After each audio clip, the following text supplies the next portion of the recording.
legacy of war in Vietnam has riddled the country with the deadly threat of landmines, unexploded ordnance, and cluster munitions, which remain in the ground decades after the war has ended.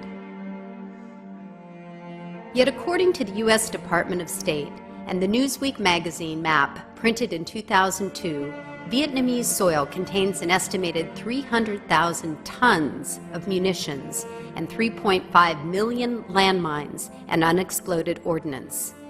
In 2010, 35 years after the war officially ended, on April 30th, 1975, this serious issue remains an impediment to the growth and development in the rural regions, affecting the poor farmers and families living in Vietnam today.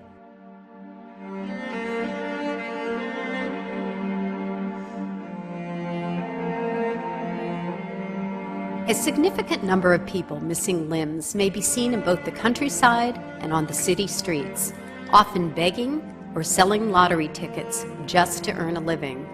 It is not only bodily injury and death that are the result of these buried seeds of hatred, but the threat of unexploded munitions may discourage local farmers from cultivating their land, which perpetuates poverty and impedes regional development.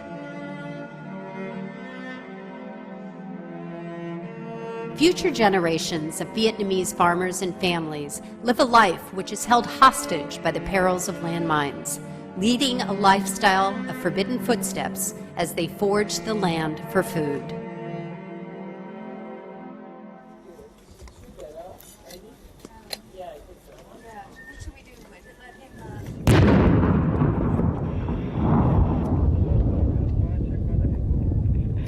Roots of Peace seeks to replace the scourge of landmines and train the Vietnamese farmers to grow high-value crops such as cacao. Traveling to Vietnam in March 2010 with my own son Tucker, age 25, evoked memories of the 1970s and draft cards. Yet today, we are drafting business models which will truly end the war as we seek to transform minefields into bountiful agricultural crops. It takes 4 years for the cacao tree to reach its good harvesting stage. And from then on, many years of productivity. It's going to take a lot of donations. It's going to take a lot of hard work. Maybe 10 years down the line, we'll start to see some really good quality results. That kind of brings in a lot of private investment, so that the Vietnamese are carrying the cacao industry by themselves, so we can move on to other crops and hopefully they'll be in a much better place. Roots of Peace sought official approval from the Vietnamese government, meeting with key members of the People's Aid Coordinating Committee, PACOM, Ministry of Agricultural and Rural Development, MARD, and District Agricultural and Rural Development, DARD.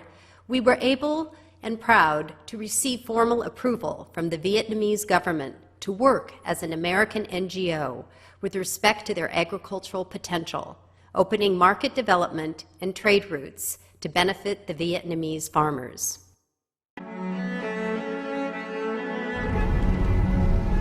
Roots of Peace visited proud farmers and families who have learned to demine their land by themselves.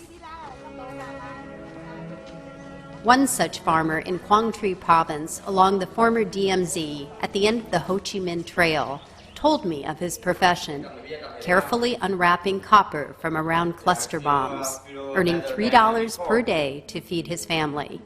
He was a proud professional at his business until one day an unexploded ordnance ripped his arms off and shattered both his legs as his small children watched in horror while playing in the surrounding fields.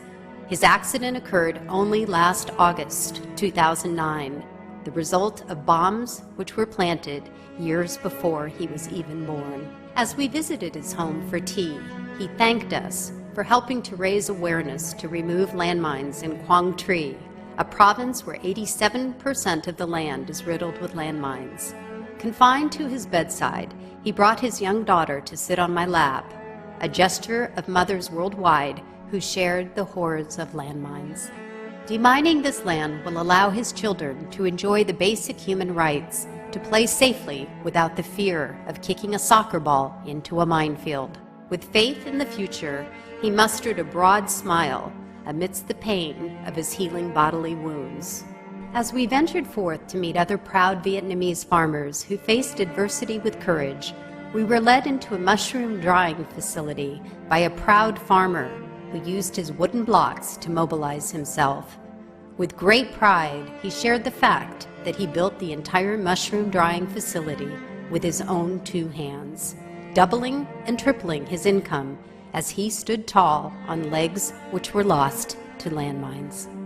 Continuing our visit even further into the Quang Tri province in the Central Highlands, we were introduced to a mother of 8 children, 6 of whom were severely affected by Agent Orange, a dioxin-laced exfoliate sprayed from above to destroy crops and jungle cover shielding gorillas.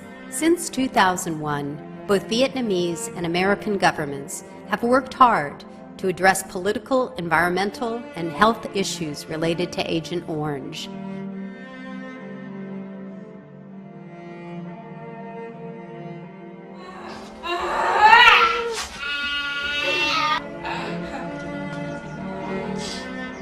From tragedy comes hope, as these tender images of American and Vietnamese mothers embracing these innocent children who suffer each day will remain etched in my mind forever until solutions are found.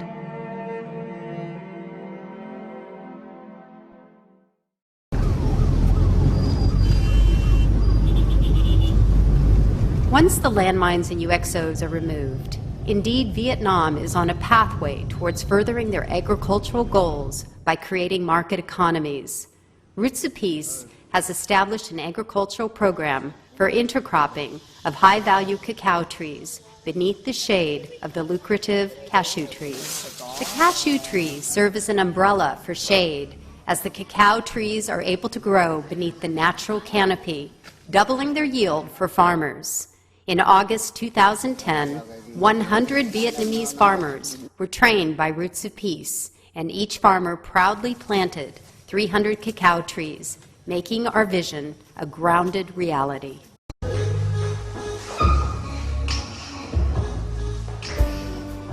Today in Vietnam, over 60% of the population is under the age of 30 years old. This moment in history provides us with a unique opportunity to turn the tide by bridging borders between American and Vietnamese families. Together, we must improve the lives of Vietnamese children who are in need of food, housing, medicine, and education for future generations to live in prosperity and to restore their childhood dreams.